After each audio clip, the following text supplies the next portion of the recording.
What's up, guys? So, I want to talk about the basics of transformation. So, first of all, what is transformation? Transformation is the process of going from one state of being to another. Now, what is a state of being? Your state of being is essentially the accumulation of the three aspects of your personality expressed that create your experience of yourself. You can just call it for short your personality. So, when an aspect of your personality shifts, to where you become aware of something that before you weren't aware of, that is a permanent shift. You can never not become aware of what you just became aware of. That moment, that newfound awareness of the self, which is typically discovered through letting go of what is not the self, right? Negative beliefs, which we'll talk about. That is the essence of transformation, and that's actually as a mechanism called integration. So transformation, I'm going from one state, negative, to another state, positive, in this context, although you can transform in any way you want. And then it's mechanical. What's actually going on is something called integration. Integration is a bringing together, a synergy, a synergizing, right? A weaving. So integration is finding and discovering, bringing awareness to. This is another word for enlightening. Inside, light, awareness, inner awareness, around an aspect of you that you've created separation around, that you've pushed aside, that you've disowned.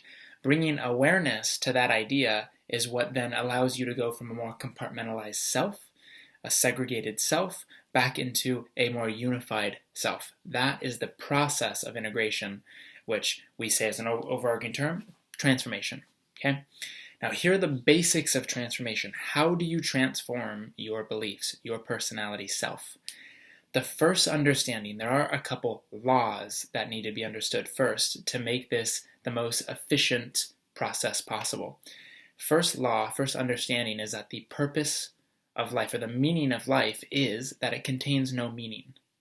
This is the first idea you need to accept, that life has no meaning, no built-in meaning. That means that because we have free will, because we have the ability to decide this means that, when you do that, it means this. When the weather is bad, it means I must feel like this, right? When I'm stuck in traffic, that means this. When I don't have a lot of money, that means this. When I have a lot of money, that means this, right? We are the meaning of life, in a sense. Why? Because we give life meaning. We impart meaning into the blank slate of life, in which contains no inherent meaning. You might say, well, what about all the evil things in the world? Those are all negative acts as the nature of negative energy. Evil is a man-made definition. It's a man-made story based in what we consider to be morally correct and morally incorrect. These are all human-made ideas. That's us giving meaning. It's not condoning that and saying, oh, well, that's not wrong or bad. It's perfectly fine to identify that's not what I prefer. That's not what I want to agree. That's not the kind of world that I want to live in. And knowing that there is no built-in meaning, that it's not automatically going to have to create negativity in the world because of what it may appear to look like on the surface, knowing that your decision to make that mean what works for you, to choose a positive perspective, point of view, and response will actually then create more positivity, is empowering, because you come to the next truth. So the first truth is nothing contains built-in meaning. My past, my future, like this painting, that bookshelf, they're not really bookshelves, they're not really paintings. We just call them those things because we create words to create meaning. Nothing has built-in meaning. So we look at our past. Well, what about all those things in my past? What about my childhood? What about my abuse? What about the, feeling abandoned? What I'm here to tell you is it's not the circumstance that is creating the pain. It is the story about the circumstance that is creating the pain. It is the meaning you've attached to a circumstance, to a situation, to an experience that is actually creating the pain now. Maybe in that moment there was physical pain and other pain associated, but you're watching the video now. This version of you, which is all that exists, is only experiencing pain because of the story that you've created and specifically the story of what you made that mean about yourself. So first truth is nothing contains built-in meaning. I am the meaning of life, and my power is to give life meaning. Number two, this also means my circumstances don't create my state of being. They don't create my emotional state. My emotional state creates my state of being. My emotional state creates my circumstances. So this is a fundamental difference, meaning I'm not waiting for something to happen, or I don't need to change anything to feel good. I can choose that now, and then my circumstances must change to reflect the change I made within myself. This is summed up by Gandhi when he said, "Be the change you want to be in the world." Right? So these two understandings are key before I go into the mechanics of how to change beliefs. So once you have those two ideas, okay, it's not my circumstances that are making me upset. It's not the traffic. It's not this person. It's not that person blaming me. It's me creating a story about them that then closes my own heart, and it's actually the closing of my heart that hurts me. It's my own belief. It's what they are reflecting back to me. It's the beliefs they're now bringing my awareness to that I'm holding on, that they're lovingly reminding me that I'm now ready to let go of. But if I don't have the tools to do it, well, then I experience it's your fault. I experience it's the situation's fault. It's the circumstance's fault. Understand? Starting to get it? So when we understand that, wait, it's not what happens to me. It's not what happened to me. It's not what's happening.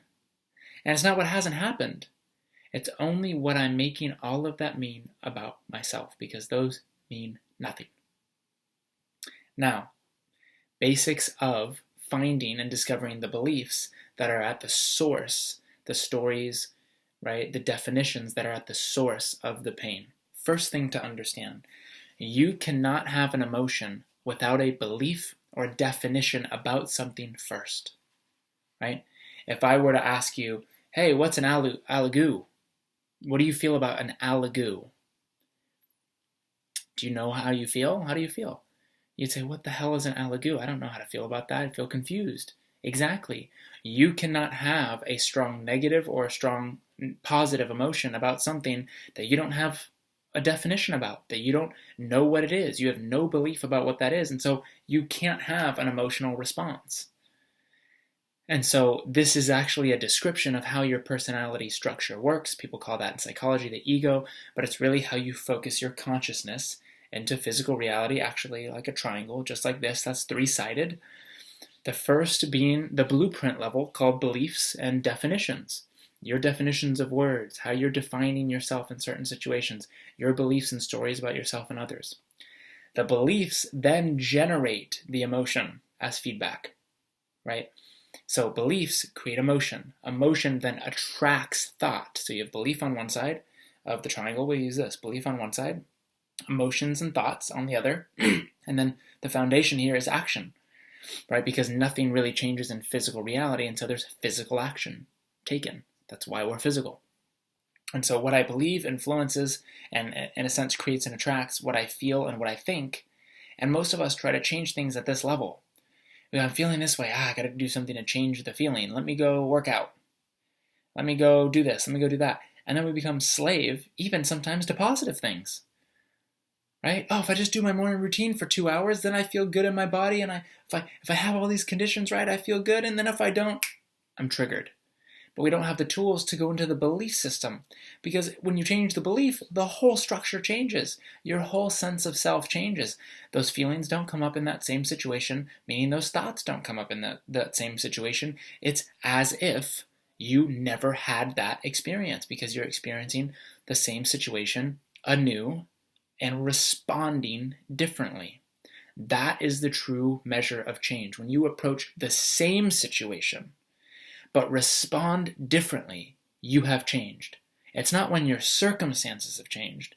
It's when the situation has not changed, but your state of being, your action, your physical response has changed. That will only change when your belief, you make a shift at the belief level, right? In A Course in Miracles, they call it a miracle, which is a shift in perception being a belief. And so back to this structure here. The key is always going to be to get to the belief. And in fact, you can use this level of emotion and thought, or even your action, to ask the questions. And this is really all you need to do. This is the only practice you ever need to do, is ask and receive. That's it. And this takes place in your imagination.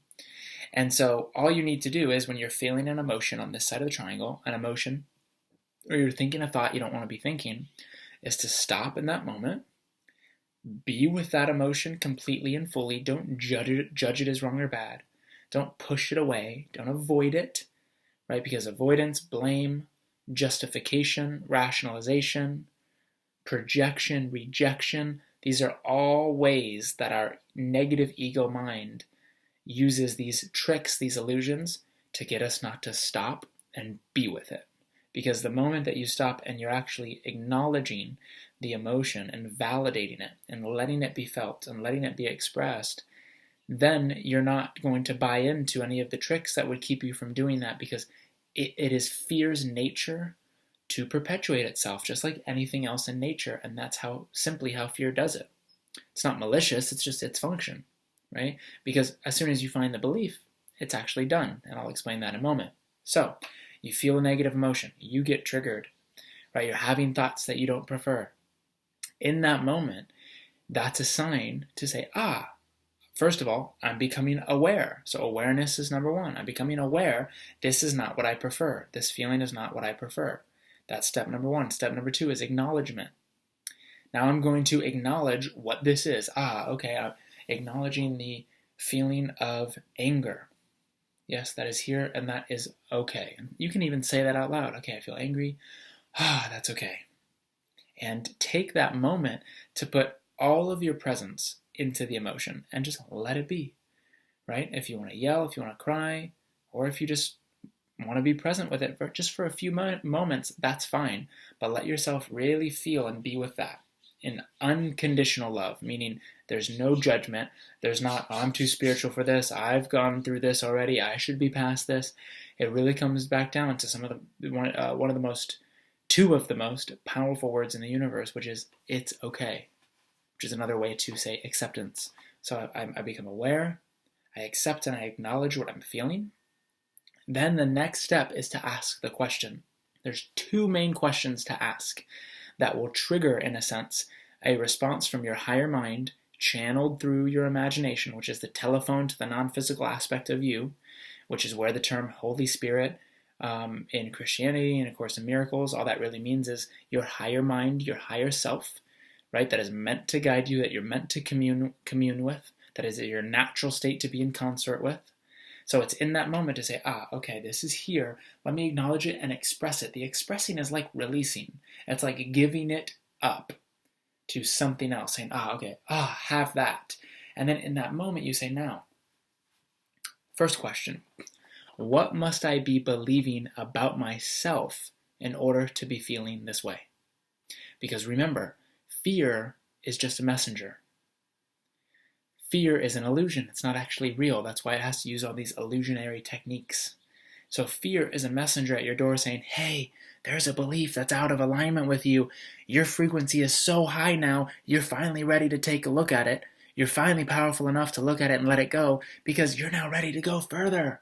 But you have to look at this and acknowledge it as a valid expression of God, of consciousness, first, to integrate it. Not push it away, not get rid of it, not kill it, to love it, learn from it, and use it in a positive way, which actually then includes it in your energy, doesn't exclude it in your energy. Therefore, the energy that it may have been siphoning off before, which is really you siphoning your own energy by avoiding, pushing away, which is the same energy as taking energy away, pulling energy, right? It reverses that, and all that energy that may have been siphoned off can now be redirected in the direction of your passion and joy and excitement. So you get to celebrate when you feel fear and go, oh my God, I must be ready to go further. Oh my God, I must be buying into a belief that's not true that I'm now ready to let go of. Oh my God, I must be ready to release something that's going to bring me into greater love and greater excitement. That is called creating a right relationship with fear, creating a positive relationship with negativity. positive in the sense that you're including the negativity. So let me create this positive relationship with my fear, with my negativity. Because if I keep the end in mind, I know this can only help me become more of myself. This can only help me become more of myself. Now, the feeling's here. I'm feeling the feeling fully. I'm ready to ask the question. The question is, what am I making this situation, this person, mean about myself? What am I making this mean about myself in relationship to this person or this situation? What am I making in whatever situation I'm in, whatever relationship I'm in, what am I making this thing mean about me? That is always the question, because if you think for a moment that your salvation, which all that really means is your ability to think righteously, which is right-mindedly, which is in a state of peace, a state of alignment, a state of clarity, is in changing someone else or getting them to be how you want them to be, you're always going to, in a sense, fail in that idea, because that's not where the answers are. The answer is in love, and love is another word for acceptance. So our job is literally only to accept and love ourselves and allow others to be as they are no matter what, even if it's not what we prefer. That will not condone negative behavior. It will not make you a doormat. It will actually do the opposite, because you'll be empowered enough to say yes to what you prefer, and you'll be empowered enough to say no, right? Because love fears nothing. And so you ask the question, what am I making this situation, this person mean about me? What am I making this thing mean about myself? First question. If you can't answer that question, and again, use your imagination. That's where you stop, you pause. This is feminine in nature, and you allow yourself to pull that answer through. If you can't find anything, then you go into the second question. Okay, what is the scariest possible outcome that I can imagine happening? Right? So if you're afraid of something in the future, oh man, I want to speak on stage, but I just keep putting it off. I keep procrastinating. Well, what's the scariest thing I can imagine happening? Oh, I'm afraid of my partner leaving me. What's the scariest thing I can imagine happening? And you go all the way, and you're in a sense, you're using fear in a positive way to trigger the fear to come through so you can integrate it. So the two questions are, what am I making this mean about me? And what is the scariest thing I can imagine happening? Those two questions will typically trigger the fear to come through. And you want to keep digging, right? Not in a negative sense, but you want to keep asking the question until you feel like you've found that core belief. And there's an art to that, but it's really just asking, well, then what? Or why? Man, this would be really sucky if I didn't get that promotion. Why? Because then I wouldn't make as much money. Well, why is that bad? Well, then because I wouldn't have more security. Is that true? What is security? What's your definition of security? Why do I think I need security in that way? Why do I feel like I'm lacking security now? Right? This is what I mean by start to question your beliefs versus questioning yourself. And as you continue to ask the question, what am I making this mean about me? When you find the belief, when you find the story that you are holding on to, the moment that you find it is not the beginning of the process. It's the end. That's the end of the process. So when you find it, you don't go, oh, okay, now I need to go through some crazy long process of change. The moment that you find it, you will find it to be a fallacy, meaning false, meaning illogical. Just as illogical if I told you that my skin is green. You could not believe me. You couldn't, because it's not. Same thing with a negative belief. As soon as you find it, you will realize it truly doesn't make sense. But you will only realize that when you're truly with it and acknowledging it in full self-honesty and responsibility. So if I go, you know what? If my relationship ends, I'm going to be alone for the rest of my life. Is that true? Number one, is that bad? Number two, do I think alone is scary? Why am I afraid to be alone? Well, technically I'm alone right now. I feel pretty good. I'm alone when I go to the bathroom. Am I good then? Yeah, I am. Right? This is what I mean by you look at it. And when you're actually looking at it, you will literally see through its fallacy, fallacious nature, because that is the nature of negative beliefs. Every single one contains no logic. Every single one cannot be true about you. It is the nature, it is the what's the word I'm looking for? The kryptonite to negative beliefs is the knowing that whatever I find about myself cannot inherently be true. It cannot be a fact. It can be a belief, and guess what? The belief's not even yours. The belief is most likely your parents, your teachers, your friends, whoever you grew up with. And that can date back hundreds of years. So when you look at it, you realize, well, I never chose that. It's not mine. And it doesn't make any sense. You will automatically let it go. And so it's an A-A-F-A. I allow or I accept what I am. I accept this feeling. Or I become aware of what I'm feeling. I become aware of what I'm thinking that I don't prefer. I accept and I acknowledge it. I'm with it fully and no judgment. I then find the fallacy. I find where it doesn't make sense by asking those questions. What am I making this mean about myself? That isn't true. What is the scariest thing that I could imagine happening and why? And you start questioning those beliefs. And you will, once you find it, when you question these things, you will feel a shift. That's a signal to your body. Hey, boom, there's a shift ready. And you might cry, you might just feel lighter, but that is literally your body saying, we're ready for a new biochemistry, aka a new emotional makeup, so he can take new action, so she can take new action and be a different person, literally. Because remember, every change is a total change. You change one belief, everything about you is different. Lastly, you allow, so from the F to find that fallacy, find where it doesn't make any sense by questioning, asking those questions. Last but not least, allow from that point forward yourself to then flow into the next most exciting option in your life. Okay, now that I've let that go, out of all the options I have available to me, which contain the highest degree of excitement now? And this is just a question you can ask that dozens of times per day. Okay, what out of all my options? I can go to a movie, I can call a friend, I can take a walk, I can do some art. Okay, out of all those options, which one feels the most exciting, the most creative, the most passionate? Even if it's just a little bit to start, even if it's going to the bathroom and taking a leak, it doesn't matter. So which one feels the most exciting? I'm going to start there, and I'm going to have no expectation, no insistence where it needs to go, where it needs to lead, and so on, because that will literally take you out of the present moment, and you're going to think that you know the path of least resistance, and you don't. And really, this is a conversation for a different call, but it's about being able to process this idea, learn, use it in a positive way by reaffirming who you are. Oh, wow, I realized that I was believing in a belief that said I'm unworthy, and because I looked at it and let it go, I know that I'm worthy now. Wow, so now that I know who I'm not, I know who I am, and that's a positive experience.